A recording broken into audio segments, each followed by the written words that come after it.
Hello guys, তোমরা সবাই কেমন আছো? আশা করি সবাই খুব খুব ভালো আছো।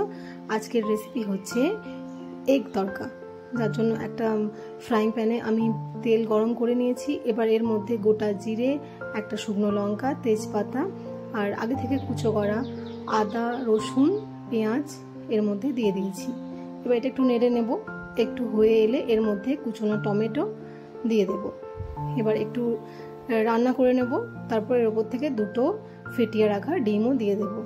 এবার এর উপর থেকে আগে থেকে সিদ্ধ করে রাখা তড়কার ডালটাও এর মধ্যে দিয়ে দেব। তারপর একে একে হলুদ গুঁড়ো, লবণ, তড়কা মশলা, লঙ্কার গুঁড়ো আর দুটো কাঁচা লঙ্কা এর মধ্যে দিয়ে দেব। এবার এটাকে একটু নেড়ে চেড়ে নেব। দেখো তড়কা রেডি। এবার এদিকে আমি ফুলকো ফুলকো রুটিও বানিয়ে নিয়েছি। দেখো আজকের ডিনার আমার রেডি। রান্নাটা কেমন লাগলো জানাবে। চ্যানেলটিকে সাবস্ক্রাইব করে পাশে থেকে